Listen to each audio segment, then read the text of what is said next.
कालिंदी मैं हूं, डरो मत।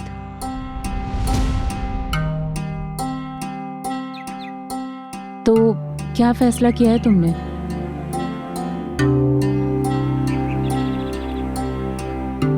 कि अब मैं किसी से नहीं डरूंगी। कालिंदी एक बार फिर सोच लो, क्योंकि जो तुम करना चाहती हो वो बिल्कुल भी आसान नहीं है।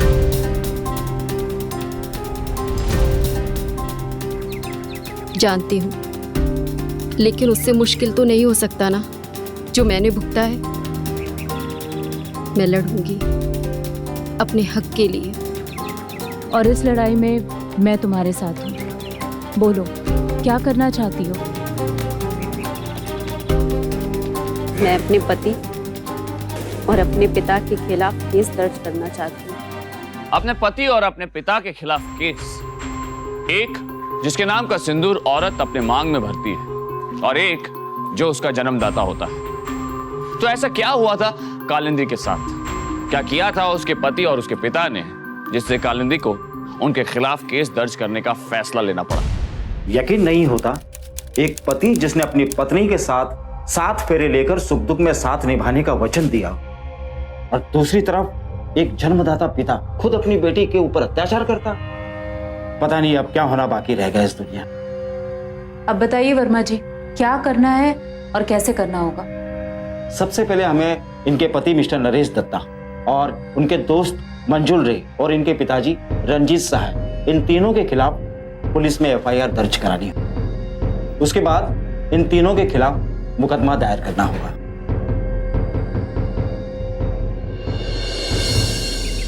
कालिंदी नरेश दत्ता। नरेश दत्ता, ये मशहूर उद्योगपति नरेश दत्ता ना? आप उनकी पत्नी है और आप ही अपने पति के खिलाफ एफआईआर दर्ज करवाने आ गई। मैडम, नरेश दत्ता एक इज्जतदार आदमी है, उन पे कीचड़ उछालना। आप जानते हैं कि क्या किया है आपके इन्हीं इज्जतदार नरेश दत्ता ने? शोषण किया है मेरा, मानसिक और शारीरिक शोषण।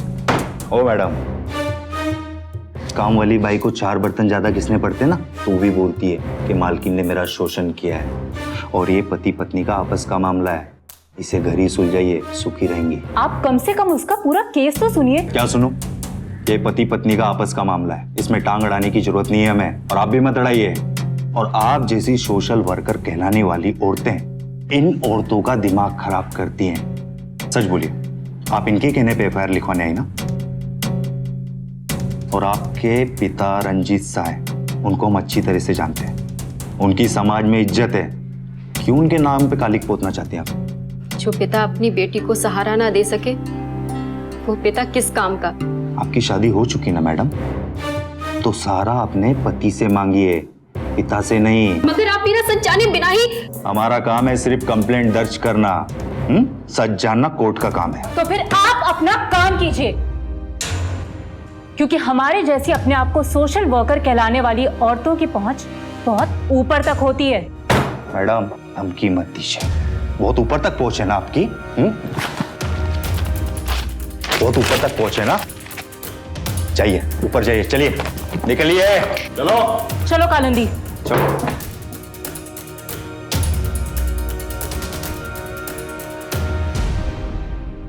थैंक यू सो मच जज साहब, आपके इतने बिजी शेड्यूल में से आपने हमारे लिए इतना वक्त निकाला। इसमें थैंक यू कहने की कोई जरूरत नहीं, क्योंकि आप जो कर रही है वही हम कर रहे हैं, समाज सेवा। देखिए ना, इसके लिए आज मैं जिस जज की कुर्सी पे बैठा हूं,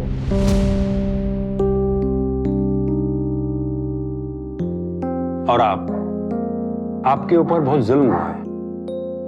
आप बिल्कुल चिंता मत कीजिए, क्योंकि अब मैं इस केस की सुनवाई खुद करूंगा। अच्छा, वो क्या नाम बताया थे उस इंस्पेक्टर का? दीपक शर्मा। ठीक है, मैं उसे देख लेता हूँ। Thank you sir. हाँ, एक मिनट।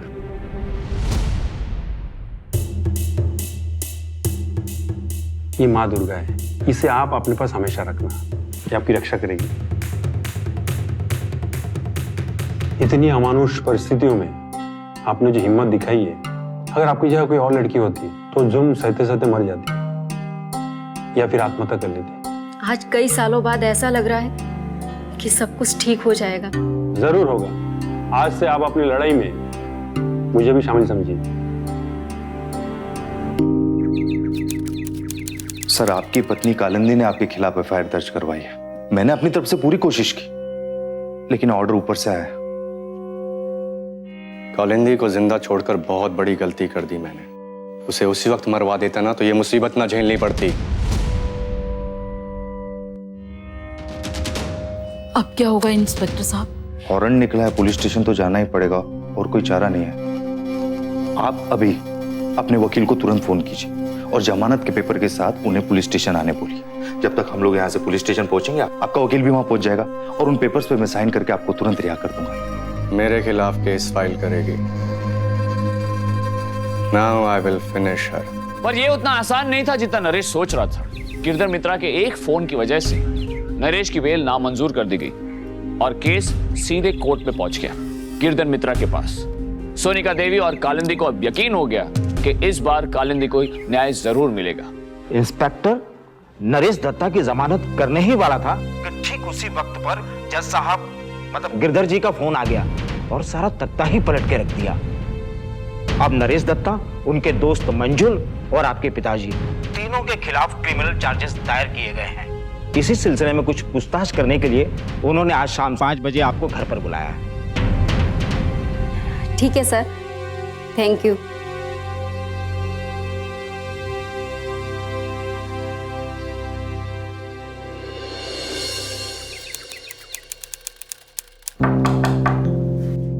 मे आई कम इन सर? कम इन।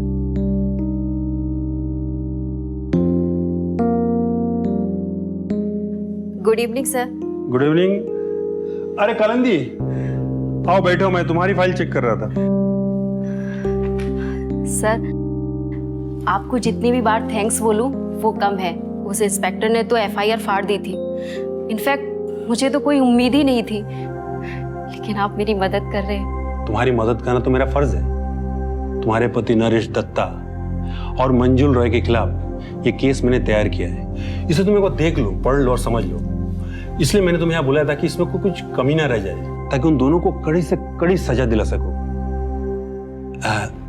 देखो, तुमसे एक जरूरी बातें करनी है, अकेले में अगर। तुम नीचे जाकर रुको।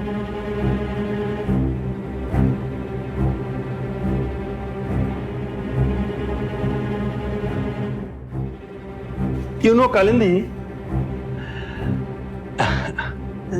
क्या है कि दुनिया में ज्यादातर लोग उस इंस्पेक्टर की तरह होते हैं, लेकिन मैं ऐसा नहीं हूं। समझ रहे ना मैं क्या कह रहा हूं? देखो, तुम जो बोलोगी ना मैं वही करूंगा। तुम्हारे पति के खिलाफ ऐसा मजबूत केस बनाऊंगा कि वो जिंदगी भर जेल में सड़ता रहेगा। तुम ही चाहती थी ना? सुनो क्या कर रहे हैं सर?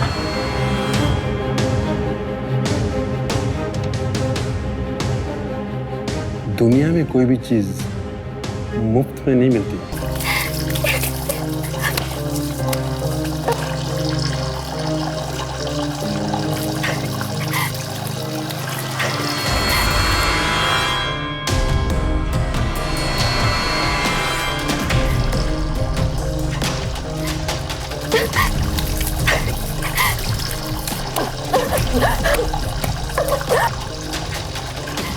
कालिंदी का विश्वास चकनाचूर हो गया।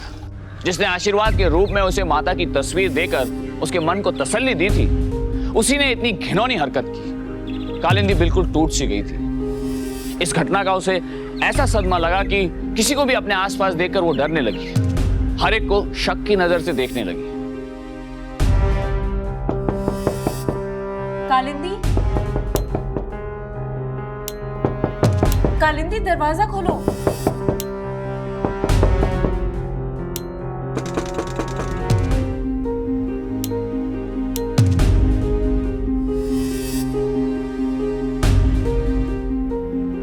कालिंदी 7 दिनों तक अकेले कमरे में बंद रही। उसने किसी को भी अंदर नहीं आने दिया, यहां तक कि सोनिका देवी को भी नहीं। कालिंदी दरवाजा खोलो। सोनिका देवी को इस बात का डर था कि कहीं कालिंदी अपना मानसिक संतुलन न खो दे।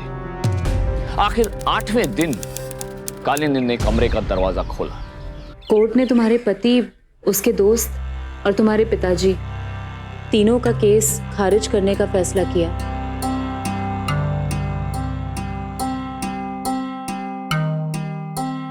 कोर्ट चाहे जो फैसला ले, पर मैं हार नहीं मानूंगी। अपने आत्मसम्मान के लिए मैं लड़ूंगी, एक गिरधर मित्रा से नहीं बल्कि पूरे सिस्टम से। मेरे जीने का हक छीनने का अधिकार किसी को नहीं है, न नरेश को, न पापा को और न गिरधर मित्रा को। चाहे मेरी जान भी चली जाए, पर फिर भी मैं सबको सजा दिलवा के रहूंगी। मुझे गिरधर मित्रा के खिलाफ FIR दर्ज करानी है। कोई फायदा नहीं होगा कालिंदी। तुम्हारे पिता और पति के खिलाफ उन्होंने आसानी से FIR दर्ज नहीं करवाई थी। फिर तुम्हें क्या लगता है कि वो लोग गिरधर मित्रा के खिलाफ जाने की हिम्मत भी करेंगे? पर मैं ऐसे हाथ पर हाथ धरे नहीं बैठ सकती ना। कोई ना कोई तो रास्ता निकालना ही होगा। एक रास्ता है।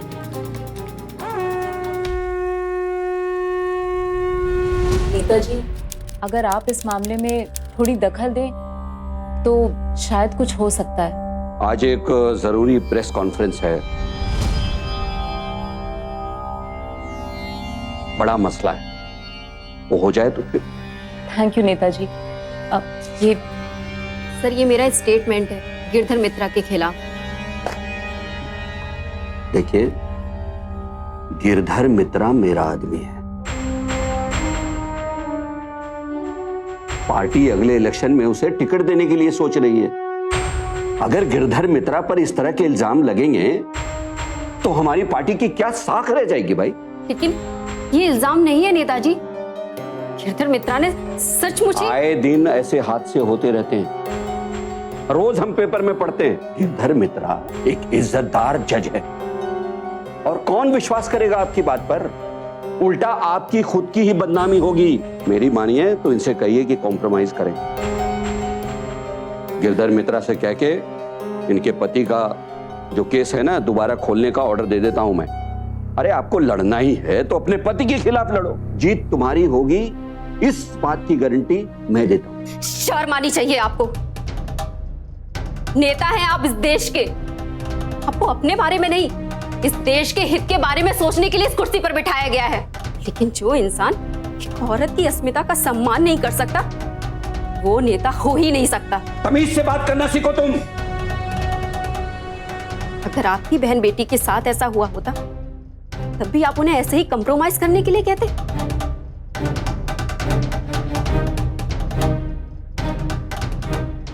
मैं हार नहीं मानूंगी। मैं गिरधर मित्रा का असली रूप सबके सामने लेकर आऊंगी, साथ में आपका भी, कि आप जैसे भ्रष्ट नेताओं की छत्र छाया में ही गिरधर जैसे लोग पनपते हैं। हेलो, सबके सब एक ही थाली के चट्टे बट्टे हैं। किसी की मजबूरी का फायदा उठा के अपना असली रंग दिखाते हैं। प्रेस कॉन्फ्रेंस शुरू तो नहीं अभी तक नहीं। Boss, okay, thank you. सुनिए, हाँ जी, आप जर्नलिस्ट हैं ना? मुझे कुछ बताना है। देखिए अभी मैं जल्दी हूँ प्रेस कॉन्फ्रेंस में, आप कल मेरे ऑफिस आ जाइए। मैं गिरधर मित्रा के खिलाफ केस दायर करना चाहती हूँ। उन्होंने मेरी मजबूरी का फायदा उठाने की कोशिश की है, और नेताजी ने उनके खिलाफ कार्रवाई करने से मना कर दिया है। और मैं इस बात की गवाह हूं।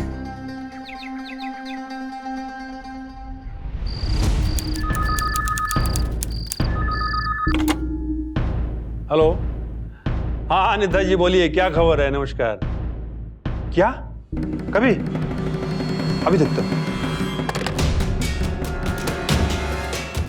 ये रहा मिसेस कालिंदी दत्ता का लिखित बयान। कानून के रक्षक ने किया अन्याय। गिरधर मित्रा खुद कानून की गिरफ्त में, नेताजी की शय।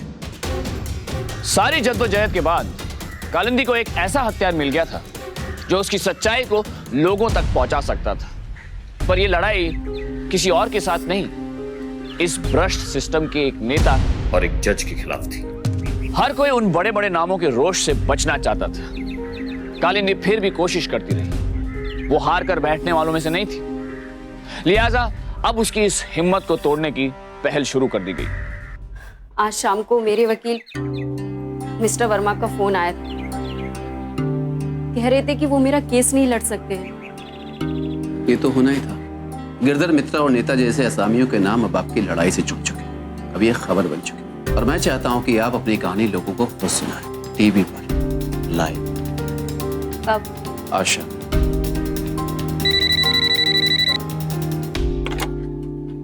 हेलो, नीता जी का केस वापस ले ले, समझी? कौन कौन बोल रहा है? हिम्मत है तो बोलो ना, कौन बोल रहा है? जितना बोला उतना कर, समझी ना? क्या?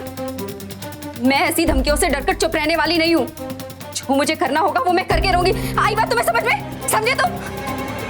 हेलो, बताइए ऐसा क्या हुआ था आपके साथ जो इतनी बड़ी जंग आपको अकेले ही लड़नी पड़ रही? बात 2 साल पहले की है, जब मेरी बहन घर से भाग गई थी। नाक कटा दिया लड़की ने। सहाय खानदान की बड़ी लड़की किसी लड़के के प्यार में से फंस के भाग गई।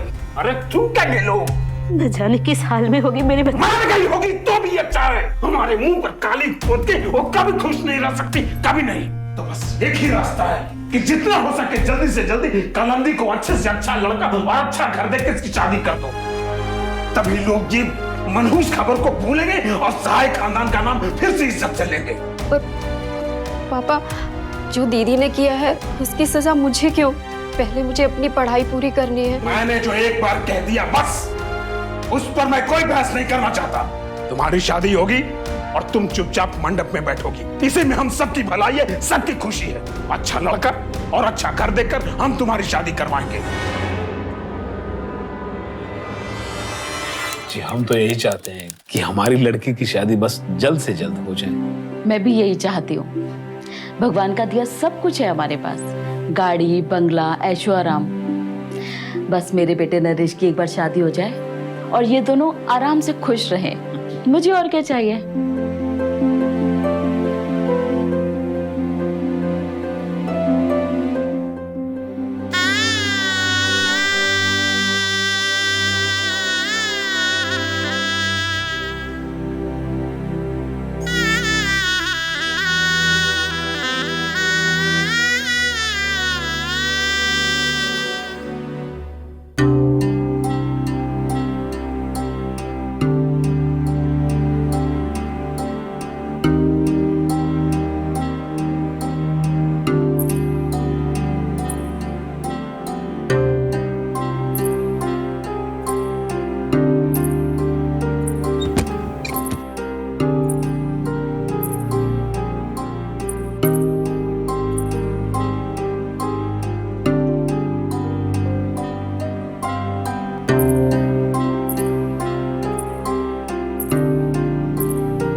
तू भी यार कभी नहीं सुधरेगा।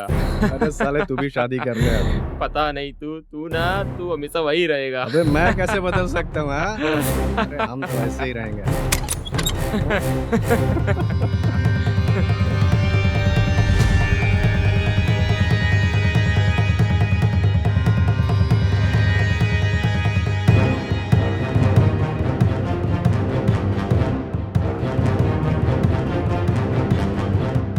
बैठो।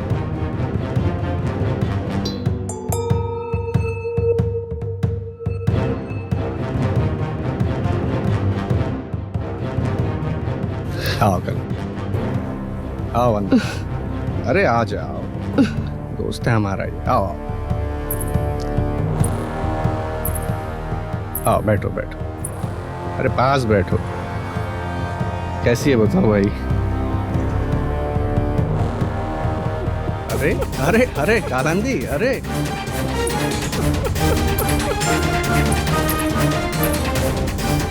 शर्म आ गई।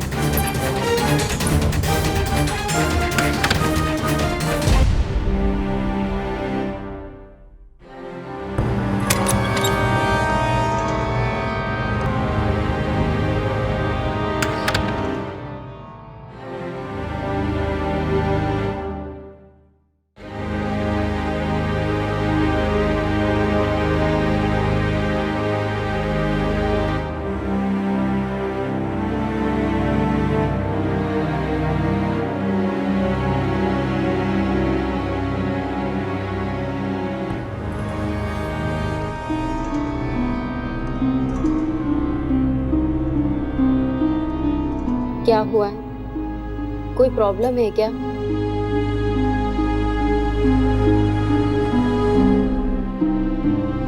ना तो आप मुझसे ठीक से बात करते हैं ना,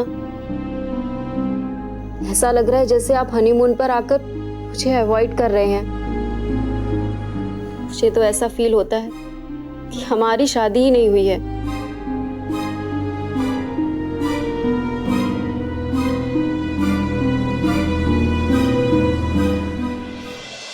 पूरे 12 कपड़े हैं ना भैया? जी गिल्ली अच्छे से? हाँ जी। अरे कालिंदी, तुम क्यों कर रही हो ये सब? घर में इतने सारे नौकर है ना। नमस्ते माँ जी। नमस्ते।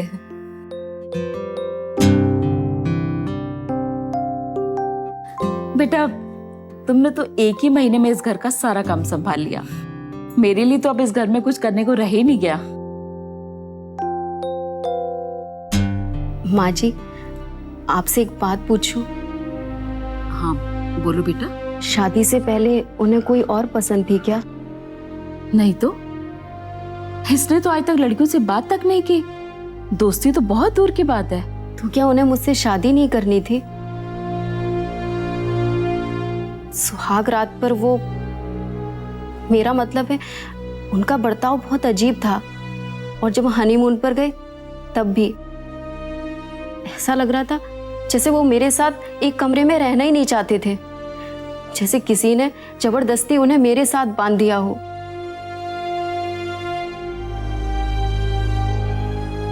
देखो कालिंदी, तुम एक समझदार लड़की हो।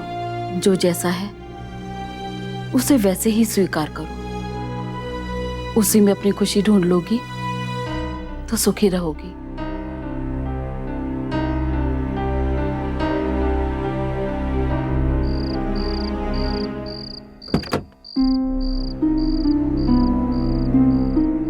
दरवाजा खटखटा कर नहीं आ सकती तो? अपने और अपने पति के कमरे में आते हुए दरवाजा खटखटाने की क्या जरूरत है? कहाँ जा रहे हैं आप? दोस्तों के साथ पार्टी में। कौन है वो? क्या? आप अच्छी तरह से जानते हैं कि मैं किसके बारे में पूछ रही हूँ, जिससे आप प्यार करते हैं। आज मैं आपको बिना जवाब दिए हुए नहीं जाने दूंगी। जिस दिन से शादी हुई है उस दिन से आपने मुझसे ठीक से बात तक नहीं की। बात करना तो दूर, मेरी तरफ देखा भी नहीं। क्यों अवॉइड कर रहे हैं आप मुझे? बस कर अभी ना। ऐसा था तो आपने मुझसे शादी ही क्यों की? बोला ना बस कर, वरना दूंगा एक खींच के।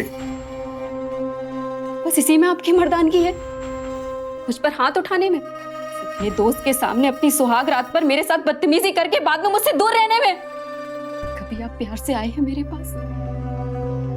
आपकी पत्नी का अधिकार दिया है आपने। मुझे अपनी मर्दानगी साबित करने के लिए तेरे ऊपर हाथ उठाने की जरूरत नहीं है, और ना ही तेरे पास आने की।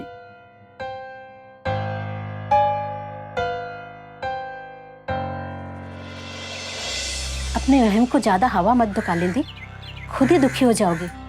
ये वहम नहीं है माँ, मैं रह रही हूँ नरेश के साथ, उसे देख रही हूँ, महसूस कर रही हूँ। ऐसा लगता है जैसे वो जानबूझकर मुझसे दूर रह रहे हैं। इसीलिए बार बार मेरे मन में यही ख्याल आ रहा है कि उनका जरूर किसी के साथ अफेयर चल रहा है। माँ, हो सकता है नरेश शांत स्वभाव के हो, किसी से ज्यादा घुलना मिलना उन्हें पसंद ना हो कालिंदी, इसलिए इस नए रिश्ते में जुड़ने में उसे थोड़ा वक्त लग रहा है। कालिंदी, ज्यादा जल्दबाजी मत किया करो, देखना सब धीरे धीरे ठीक हो जाएगा। अब बाकी सब घर में ठीक तो है ना? हाँ माँ, बाकी सब अच्छा है। माँ भी बहुत अच्छी है, नौकर चाकर सारे। तो बस नरेश के साथ भी देखना सब धीरे धीरे ठीक हो जाएगा। कालिंदी, अपने पति के साथ इस तरह बात मत किया करो। वो मर्द है, उसका ईगो बहुत बड़ा है।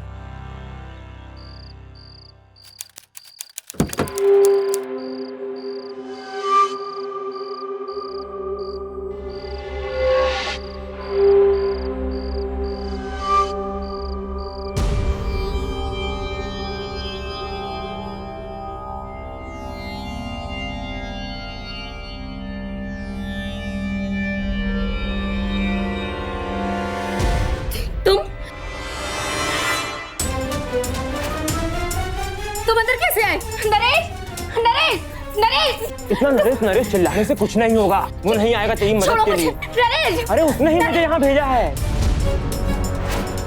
जो वो खुद नहीं कर सकता वो करने के लिए। अरे नामर्द है तेरा पति, नामर्द।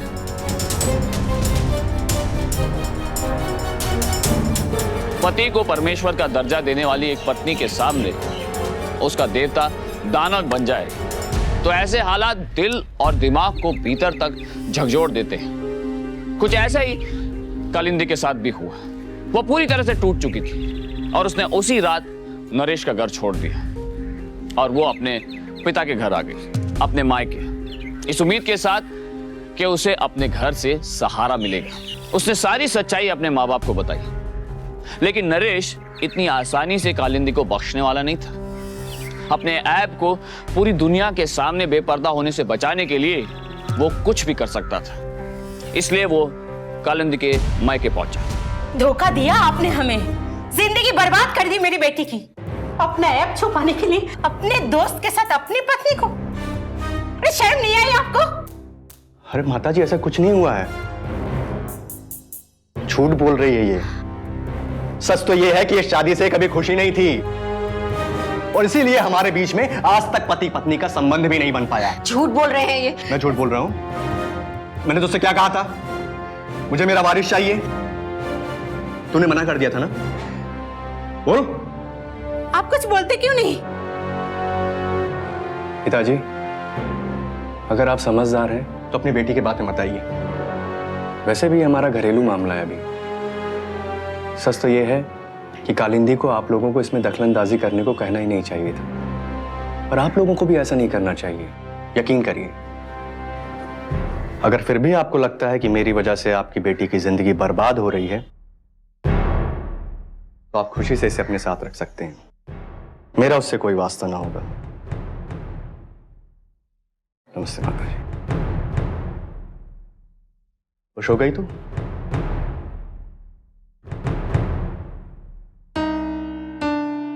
पापा, पापा नरेश सब झूठ बोल रहे थे। मैं उस घर में वापस नहीं जाऊंगी।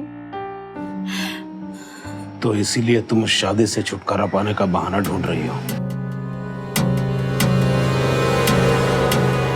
पापा, नरेश ने खुद अपने दोस्त को मेरे पास भेजा ना वारिस पाने, ताकि उनकी ये असलियत दुनिया के सामने कभी ना आए। और आप सबको ये सब बहाना लग रहा है। हो सकता है कि तुम जो कह रही हो वो सही हो, लेकिन नरेश ने जो कहा वो तो सही ही है। हम सब जानते हैं, तुमने खुद अपने मुंह से कबूल किया है कि तुम ये शादी नहीं करना चाहती थी, इसलिए तुमने आज तक नरेश को स्वीकार नहीं किया है और अपना घर छोड़कर यहां आ गई हो।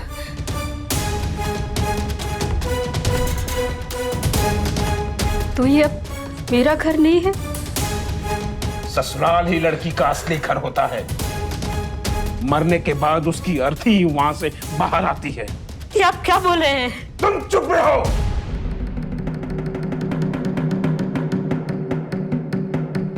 अब तुम कान खोल के सुन लो। जैसा भी है, भला है बुरा है, नरेश दत्ता ही तुम्हारा पति है और तुम नरेश दत्ता की पत्नी हो। तुम इसे जितना जल्दी स्वीकार कर लो तुम्हारे लिए बेहतर होगा। मैं सबको स्वीकार कर सकती हूँ पापा, लेकिन अपने चरित्र पर आँच नहीं आने दे सकती हूँ। इसलिए चाहे जो कुछ भी हो जाए, मैं उस घर में वापस नहीं जाऊंगी और कभी नहीं जाऊंगी, कभी नहीं।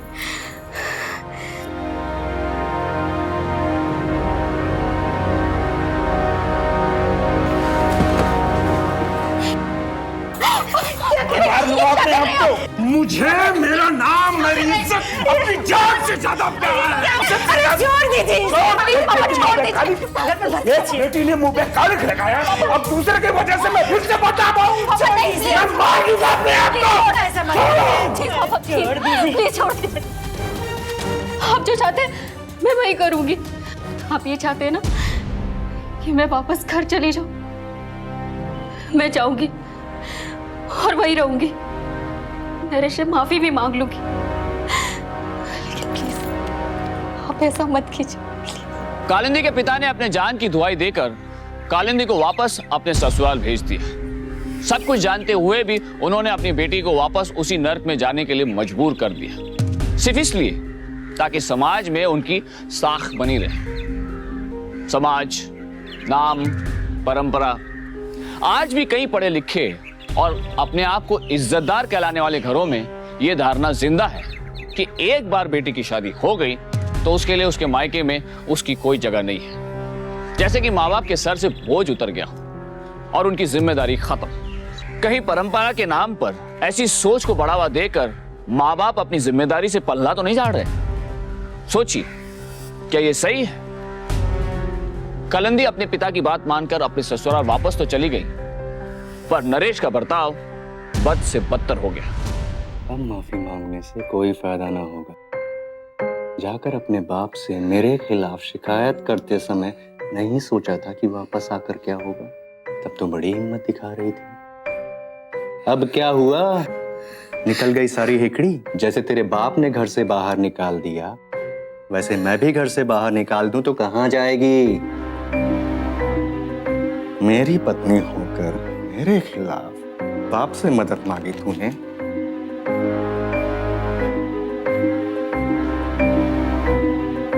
प्लीज मुझे माफ कर दीजिए प्लीज। आज की रात हमेशा याद रखना, तुझे पत्नी का अधिकार चाहिए था ना, तो आज से तू वही करेगी जो मैं चाहूं। मंजू लाएगा रात को, बिना कोई तमाशा किए उसके साथ रात बिताना, और तब तक ऐसे करती रहना जब तक मुझे मेरा वारिस ना मिल जाए, ताकि दुनिया को ये पता ना चल जाए कि तुम बाप नहीं बन सकते। मैं बाजारू नहीं हूँ नरेश, तुम्हारी पत्नी हूँ मैं। इसीलिए तू मेरी बात मानेगी। मंजू लाता ही होगा। जा, तैयार हो जा। नहीं, मैं मर जाऊंगी, लेकिन ये कभी नहीं करूंगी, कभी नहीं। तुझे मरने का बहुत शौक है ना, तो देख अभी कैसे तुझे जिंदा रहते हुए मैं मारता हूँ।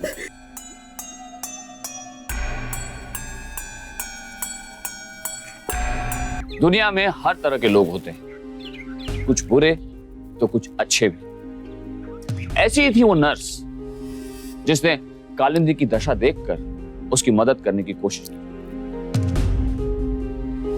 और उसके पिता ने भी मुंह मोड़ लिया। उसके पिता के जाने के बाद उसी नर्स ने नारी निकेतन की सोनिका देवी को फोन किया। नरेश की कमजोरी को अपनी तकदीर समझकर स्वीकार करने का फैसला भी किया था, पर अपने पति के सिवाय किसी गैर मर्द के साथ। अगर पापा ने उस वक्त मेरी बात मानकर मेरा साथ दिया होता तो शायद मेरी जिंदगी कुछ और होती, शायद नॉर्मल होती।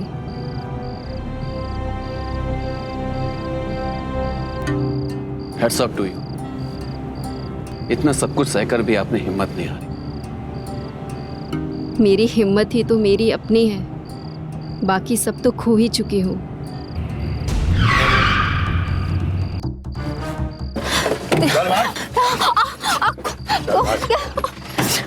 कौन है आप लोग? छोड़िए मुझे। कौन है आप लोग? क्या कर रहे हो? छोड़िए मुझे। तूने चू भी की ना, क्या गोली सीधे उसे खोपड़ी का पार कर दूंगा। वो हिम्मत दिखा रही है तू। तेरे को समझाया था कि समझौता कर ले, लेकिन तू नहीं मानी। हाँ नहीं मानूंगी। केस करेगी? हाँ करूंगी। छोड़ दे साले को। तू बड़े बैलों से खेलना चाहती है? चल साली चल। छोड़ मुझे।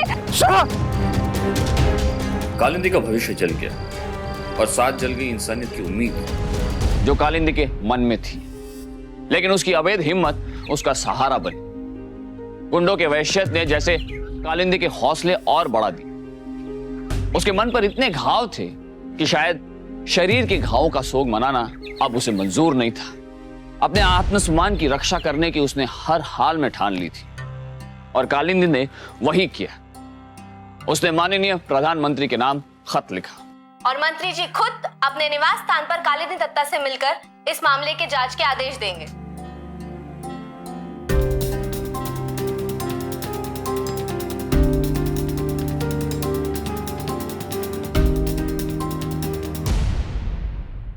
प्रधानमंत्री जी ने कालिंदी से जैसा कहा था उन्होंने वैसा ही कर दिखाया। वो कालिंदी से मिले और उन्होंने उससे पूरा ब्यौरा लिया। फिर शुरू हुई संवैधानिक प्रक्रिया। इंपीचमेंट के जरिए दोनों सदनों में 2/3 बहुमतों से गिरधर मित्रा पर महाभियोग चलाया गया और फिर राष्ट्रपति की आखिरी मोहर ने गिरधर मित्रा को अपनी न्यायाधीश की कुर्सी से हटा दिया और उन पर मुकदमा दायर किया गया। पुलिस को शो कॉज नोटिस जारी किया गया और इंस्पेक्टर सूरजबान के खिलाफ केस दायर करके उन्हें सस्पेंड किया गया। और नेताजी पर कुर्सी छोड़ने की नौबत आ गई। उनको प्रधानमंत्री जी से चेतावनी मिली थी और जिन 3 गुंडों ने कालिंदी और देव पर हमला किया था उनमें से 2 को हिरासत में ले लिया गया है। तीसरा अभी भी फरार है, जिसकी खोज आज भी जारी है। लेकिन इस केस के असली मुजरिम थे कालिंदी के पति नरेश दत्ता और उसके पिता श्री रंजीत सहाय, जिनका न्याय होना अभी भी बाकी था। मुबारक हो कालिंदी जी, अब आप एक मिसाल बन चुकी हैं। थैंक यू सर, पर इन लोगों की मदद के बिना कुछ भी संभव नहीं हो पाता। अब आप क्या करना चाहते हैं? अब सबसे पहले मैं अपनी पढ़ाई पूरी करूंगी, डिग्री लूंगी, क्योंकि मेरी तरह दुनिया में कई ऐसे लोग हैं जिन्होंने अपना सब कुछ खो दिया है। मैं उनकी मदद करूंगी, क्योंकि अपना सब कुछ खोने के बाद मुझे ये समझ में आया है कि इंसान की इंसानियत को खत्म करने के लिए किसी शैतान की जरूरत नहीं होती। एक इंसान ही दूसरे को हैवान बनने पर मजबूर कर देता है और मैं अपनी कोशिश से यही रोकना चाहती हूँ। कालिंदी ने जैसा कहा वैसा ही किया। उसने अपनी पढ़ाई ऑनर्स के साथ पूरी की। कालिंदी दत्ता का यह केस नारी की शक्ति, उनके आत्मसम्मान का केस है। एक सीख है, जुल्म को मत सहो, अन्याय के खिलाफ लड़ो। आज कालिंदी अपनी जैसी कई पीड़ित और शोषित महिलाओं की मदद कर रही है, उनकी हिम्मत बनी हुई है। कालिंदी जैसे लोग हमें जीने के सही मायने सिखाते। सावधान इंडिया का कालिंदी दत्ता को सलाम। अब मुझे दीजिए इजाजत, फिर होगी आपसे मुलाकात। तब तक सावधान इंडिया, इंडिया फाइट्स बैक।